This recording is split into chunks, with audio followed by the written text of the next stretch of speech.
jail. When y'all come on this live, do me a favor and press that like button, press that thumbs up. Help me get through the algorithm. I'm not going to talk all day today, but I am going to process a little bit of what I am navigating emotionally and what I'm feeling right now, because I kind of feel like that's why I blew up like I did last night. Like, not that I feel like I said anything wrong or that I went too far. I definitely felt like I said some things that needed to be said, but I don't know if I would have said them as quickly as I said them had it not been for a little bit of the tension that I've been navigating since I have come back to Louisiana. I'm never gonna say that I regret, coming to visit my family, coming to take time to spend time with my family. But, being who I am spiritually, being where I am spiritually, practicing what I practice spiritually, it is y'all do not understand the pressure that I am under, when I am visiting family. And I get it on my mother's side and my father's side. And my whole spirituality is about honoring the mother and the father within myself, honoring the spiritual mother and father. But in order to do that, I want to have a healthy relationship with my biological mothers and fathers, with my chosen mothers and fathers, with my adopted mothers and fathers. I'm trying to have a good relationship with them. And so when I first got to the South, me and my biological mother got into it, and it was not cute. It was very nasty. It could have been worse, but it was very nasty. And so, I try not to beef with all of my parents at the same time. I try to beef with, if I'm a beef with mama, I'm not gonna beef with daddy. If I'm a beef with daddy, I'm not gonna beef with mama. I try not to be beefing with both parents or all of my parents, because I do have multiple mothers and fathers. So I try not to beef with all of my parents at one time. So because I got into it with my mama, I didn't want to get into it with my daddy. So, and my daddy is extremely patriarchal. Extremely patriarchal. And this is not me putting him down. He's extremely patriarchal. Oh my goodness. He's the authority figure. Everything that he says go. He's the king of the house. That's what he says goes. And so I had to humble myself. Now, mind you, I have two fathers. Okay, I have two fathers. I have one that live in Oklahoma and I have one that live here. This is the father I know. This is the father that stood up for me when I was a child. This is the father that protected me. This is the father that didn't allow, people to harass me and to try to do violence towards me because I was different. Like, this is the daddy who has stood up for me. This is the daddy who have pulled guns on dudes for disrespecting me and for playing with me. This was the daddy that taught me how to respect myself. I remember one time I was out in the streets and I had on some Daisy Dukes on and I had my stomach out and I had on like this little crop top, and my daddy was like, okay, you ain't got to put on no boy clothes, but you got to put on some clothes. And we was laughing about it yesterday. But he's a very authoritative figure. And my stepmom, because he's married again. So my stepmom asked me to bring him a plate of food. And I'm bringing him the plate of food. And his homeboys in there, my cousins in there. And y'all know me. You know me. Like,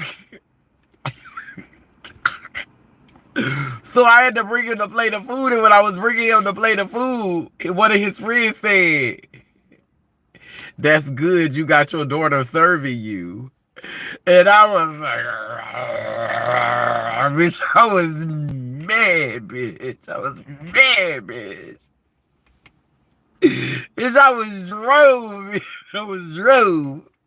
But I had to eat that, because I love my daddy. Like, I had to eat that. I've been eating it. I've been, yes, sir. I've been bringing plates and trying to my best to be humble and to be respectful and to not, get upset and to not get angry and to not, because some things, it just is what it is. You know, so he likes to say good morning and I say grand rising. So he got mad because I didn't want to say good morning. And I'm like, I could bend on everything else. Like, I could, like, daddy, like, I'm not fencing to say good morning. Like, I don't want to say good morning. I'm going to say grand rising. And he was like, oh, you wanna go to war? Nah, because you in the South. Why can't you do it like we do it in the South? Like, and I'm like, Daddy, I don't want to say good morning. Like, I'm like, so that's just an example of how meticulous he can be with his authoritarian energy. Like, and we bump heads because I I'm not gonna, like, me humbling myself and me, just stepping into my role. I understand that I present female, I present very feminine, the way that I carry myself and how I show up.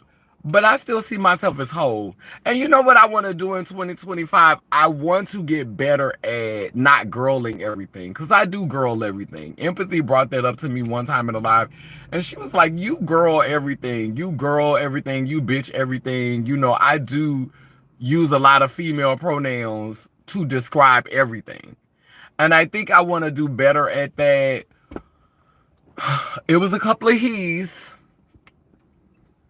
I heard a couple of he's. My cousin, I saw him for the first time in 20 years. And when he was talking about me, I don't think me and him have seen each other in maybe like 30 years. I think it's been over 30 years since we seen each. No, we saw each other at one of my cousin's funerals, but it's been over 20 years since we saw each other. And even the last time he saw me, I was in my transition. Like, because I started transitioning very young. So, last time he saw me, I was already in transition, but, he have 5 sons. I think he have 5 sons. And he was with his wife, and when he used the pronoun one time, he referred to me as he, and I didn't even correct him. Like, I ain't even get mad. Like, it's been a couple of he slip ups, and I haven't even gotten mad. Like, I had grace for the he's, and I think I'm doing very good. Like last night, I saw one of my old friends who I went to school with, and she called me she called me by my birth name. She called me by the name I was given at birth. And I had grace for her. Like, I've been very graceful. I'm very graceful with people.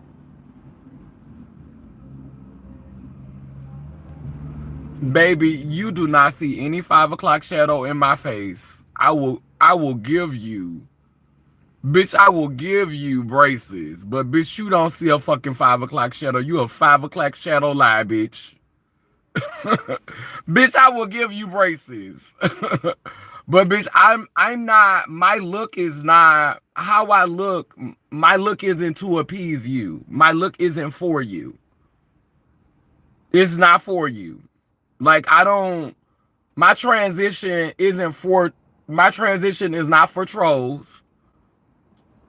My transition is not for trolls. It's not for your approval. It's not for you to say, oh, job well done. Oh, you look like a woman. Oh, you look good. Like, my transition is not for y'all. And that's what I want trolls to get. Like, we don't transition for your approval. We transition to feel comfortable in our bodies. We transition to feel comfortable with ourselves. We transition so that we can feel better connected to ourselves, not for y'all approval. And what really drives me about trolls is a lot of y'all have all of these critiques and these ideas for people, and we don't even know what y'all look like half the time. Not to go on a tangent, but we don't even be knowing what y'all look like. When I get misgendered by my fam, it makes me feel like a child. It pisses me off. Men like to make women submit. And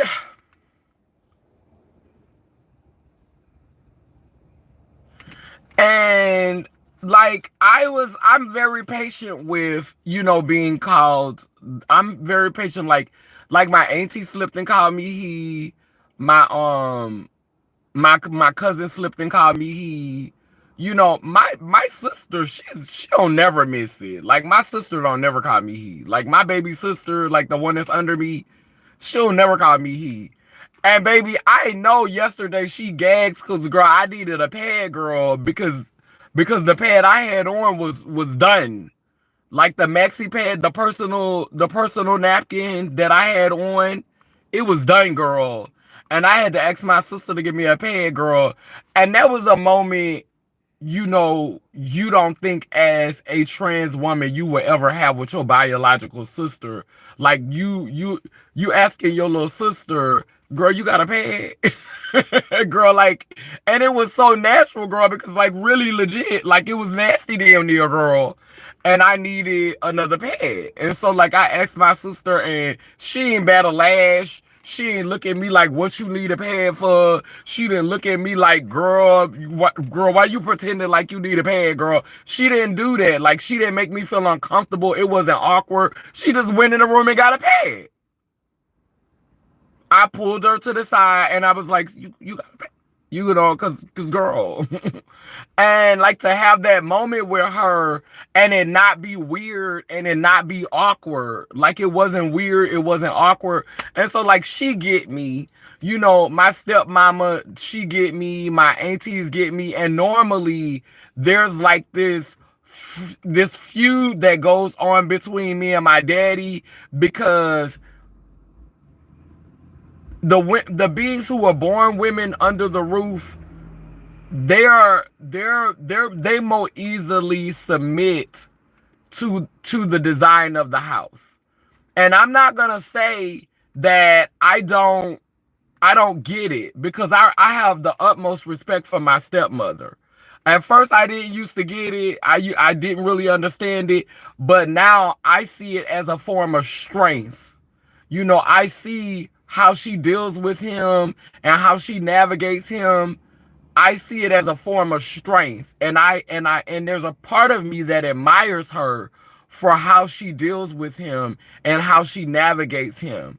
But when I used to come to my daddy's house, it was always me trying to prove that I'm not finna be like these females. Like you not finna, like this not finna be the narrative. Like, okay, that's what you doing with them, but baby, honey, I'm whole. Like I'm my mother and my father, and child, you never know which one you might get at any given moment. So it used to always be a feud between me and him because I wouldn't just submit. Now, at one time, he thought it was a phase that I was going through, and he thought that, eventually I was going to come home and all of a sudden I was going to look like the manliest man that you had ever seen. He thought all of a sudden that them jeans was going to go to kicking in, and baby, it was just going to be a manly man. And when he never saw it, when it never manifested, oh, and when he found out I was having bottom surgery and I was getting that girl removed, he almost died. We didn't speak for a couple of years after that because he knew it was not a phase. It was not going to be over soon. This is what it is. This is what it's going to be. And this is how it works. But even through having bottom surgery, even through having gender or sex reassignment surgery, I didn't have it so that I could perform the stereotypical roles that are associated with womanhood. I did not go and get this created between my legs. I didn't go through that, make that sacrifice and go through that process so I could be like the traditional woman. That's not what I went through this for. And I think a lot of people get it twisted. They think that we go through this so that we could do exactly what traditional females are doing now. I did not go through this process, and I did not put my body through this trauma and put my body through this drama so I could do the same exact things that my foremothers did. Because look at how that's worked out for them. We still ain't never had a female president, a pope, running the church, being over all of that. The glass ceiling still ain't broke. So I didn't go through all of that so that I could do the exact same thing that they did. And so when they say you want to be me, you want to be like me, you trying to be me, actually I'm not. But learning to dance in that gray space where I am not condemning them for their choices, and I'm also not treating my forefathers like the villain, because this is something that clearly they agreed to. And my daddy can't help how he was raised. My uncles and my cousins and my brothers can't help how they were groomed and how they were raised. I know how hard it was for me to be who I am and to walk in my truth and to become who I am. I know how hard it was for me. I know how many times I felt like killing myself. I know how many times I attempted to commit suicide. And so maturity has taught me that I shouldn't really be being so hard on them, that I'm not acknowledging that living in your truth and coming to terms with who you are, or attempting to be more whole, attempting to have more balance, attempting to somehow right the wrongs of our ancestors, or find a balance that is more respectful to both beings who are born with male genitalia and female genitalia, and those who fall in between. Like, finding a balance that honors and respects everybody. Rome wasn't built in a day. Patriarchy was not built in a day. The brotherhood and all of this misogyny, all of this stuff didn't happen overnight. So you can't expect for centuries of tradition to be undone in one generation. And so how do you find that sweet spot where you don't feel like you're betraying yourself and you're betraying your own spirit and your own heart, but at the same time, you don't feel like you're disrespecting everything that your ancestors have worked so hard to stand for and to believe in? Like, finding that sweet spot, finding that spot where you don't feel drained, where you don't feel like you done sold out, or you done betrayed yourself. Like, finding that space. And that's why I say I don't have time to compete with other people. I don't have time to try to keep up with the Joneses, because I am like trying to competing with myself, like finding that space for myself where I don't feel like I'm selling out on my beliefs, because I believe in wholeness. I don't stand for misogyny. I don't stand for patriarchy. But I also understand that these are centuries and centuries of tradition. And ultimately, if war breaks out right now and we had to go to war, do I want to alienate the men who will most likely be willing to fight for me? Do I want to alienate my brothers? Do I want to alienate my fathers? Do I want to alienate my uncles? Do I want to demonize the male side of my DNA? Do I want to demonize them and put them down and then expect for them to still fight for me?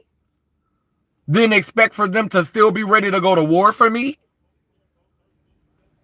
That's not realistic. You can't you can't, you gotta be a little bit more strategic with how you approach this. You can't just walk in the room saying, this is bullshit. Y'all, this is messed up. Y'all ain't shit for this. You niggas is whack. Patriarchy is bullshit. Now, don't get me wrong. When I first came into this work, when I first awoke to the problems and the complexities, oh girl, it was just like it was with racism. Baby, I was in my bag. I was on demon time when I first fully woke up to racism. And I was saying some stuff out the side of my neck because I was angry.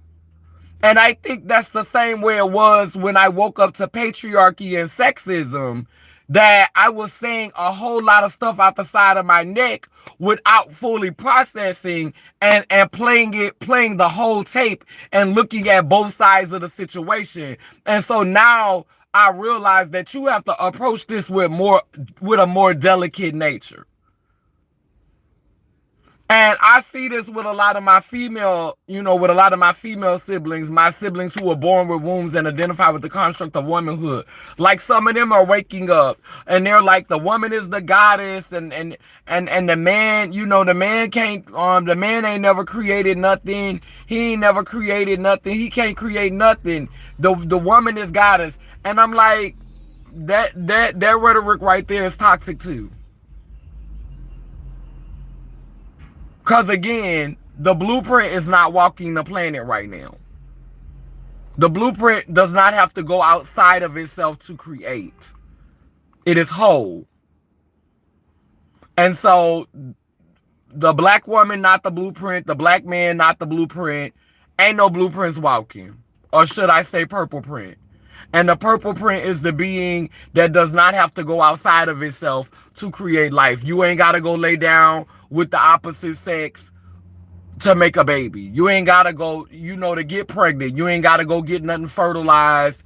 You get pregnant and you impregnate yourself all on your own. That's the blueprint. And if they is walking the earth, we don't have access to them. And so this whole idea that one sex is superior to the other one simply because they have different functions and because they have different potential and capability to make one superior to the other is to fall into that trap that keeps us divided. And if we're divided, then how can we stand up against our actual oppressors?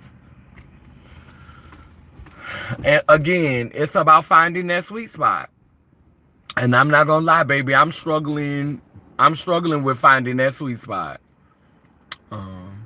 Mother, you look so pretty. I love your hair and this sweet story. Thank you. Hey, 100% pure love. If you walk around the men smelling like pure fish, maybe she and her pronouns will automatically come out. They're males because those heterosexual men are familiar with the fish scent. Yeah, I think my cousin, like, I don't think it has anything to do with my scent. I think that my cousin was with his wife. He was in front of my daddy, and he have 5 sons. And so I think he just didn't want to have to deal with the questions that would have come from him saying what he obviously thought. My auntie, she didn't mean any harm. She haven't been around me in forever. Me and her don't talk that much. The last time she did address me, she used he pronouns. And I mean, she's dealing with a stroke right now. Like, she don't really have full mobility over her body. So, I'm not gonna sit up here and nitpick, because she slipped and said he. Like, to some people, that's the hill you want to die on. For me, it's not that serious. My daddy, he did very good. He actually had a moment where my stepmom had fixed me a plate of food, and she brought the food to me because she serves everybody. She washes all the dishes. But she brought me my tray and she set it up and set everything up. I had coffee, I had juice, I had grits, I had sausage, I had eggs, I had butter toast. And girl, she set it up nice, girl. This was for breakfast yesterday. And when my daddy walked into the house, he said, look at you, sitting over there, being treated like, and before he said it, he paused for a second. Like it was a brief pause. It wasn't a long pause, but he said sitting over there looking like a queen. And when he said it, I was like, I kind of wanted to record that because what? You're calling me a queen? He earned a lot of points for that, even though it's Canine, King, Queen, Mother, Father. But it was like for my daddy to say queen, like that was a lot. Like that was for him to give me that. And he don't like to say my daughter, he like to say my child. But if someone else refers to me as his daughter, he doesn't correct them. He don't like to say my daughter, that's my daughter. He'll say that's my second oldest child. He will specifically say that's my child. He'll constantly say that's my child. And I don't have a problem with that. I actually prefer that. Because one of his friends was like, oh, that's your daughter. I said, well, actually, I'm a mixture of both. Period. Well, actually, I'm a mixture of both. But my daddy was like, he was doing very good yesterday with like my child, and saying she, and he did really good, with like his little pronouns and stuff yesterday. It was actually everybody else who was kind of slipping on the pronouns. And so, like, I was able to have a little bit more grace, because I appreciated the fact that when he came in the house, he called me a queen. And like that, my daddy saying that was very, very sweet, because my daddy don't give that. He don't do that. He doesn't do that. And so it makes me feel better about like humbling myself. I realize that my parents are older, they're dealing with a lot of trauma, and they're going to say some stuff that's side-eyeable and some stuff that could easily upset me because of how they were brought up.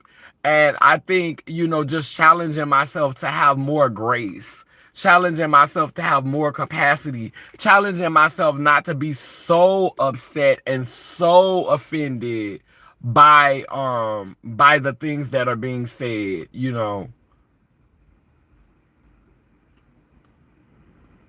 Yeah, like trying not to go there. But yeah, there's a lot more that I need to process about this trip. I just wanted to give that little light, get that little light piece off. Child, I'm not even gonna spill the tea of how my night ended last night, cause Chad,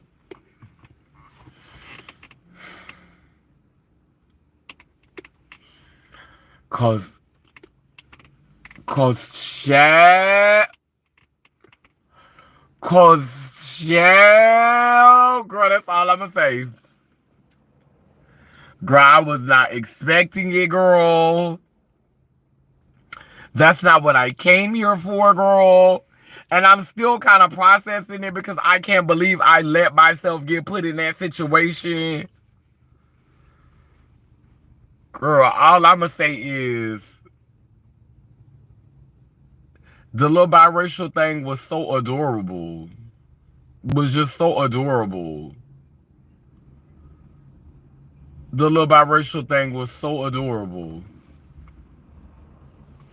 And oops. That's all I'm gonna say in this live is the biracial thing. He was so adorable, and oops. Oops, there goes my skirt up over my head. Oh my. That's all I got. Is oops. I was not. That was not. Bitch. I wish that it would not have happened. But it did. You know what I'm saying? Oops. You know. Pretty much, girl.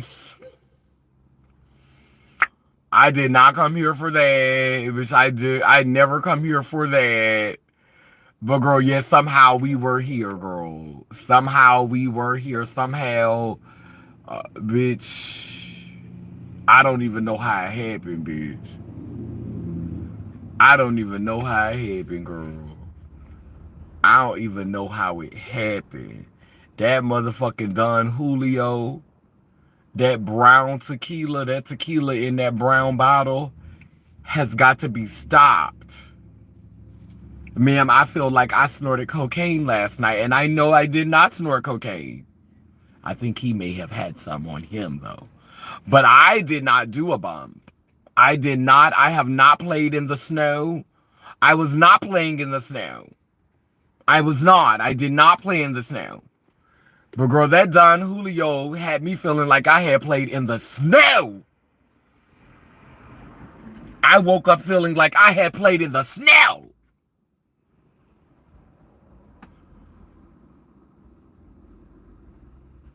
Like it was some foul-de-roll and fiddly-dee. That's what it gave. That Don Julio had me in my bag. And then I ate those oysters, and you know they say that's a aphrodisiac, honey. Girl. Girl. Girl. That's all I'm gonna, girl, that's all you're gonna get out of me, girl. I'm not talking, I'm not spilling any more details, girl. I'm not spilling any more details, girl. But if that hotel room can talk, if it could talk, bitch, I don't know why. Girl, he just came out of nowhere, girl. He caught me off guard, girl.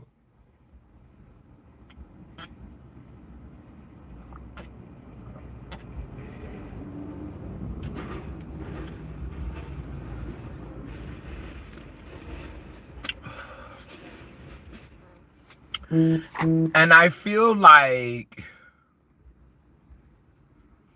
if I wouldn't have had to park my daddy's car at my cousin's house, I wouldn't have bumped into the shenanigans.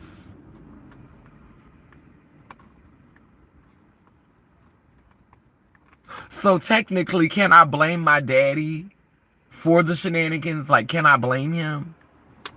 Because if I would have just been able to bring the car straight to the room, then I would not have met him.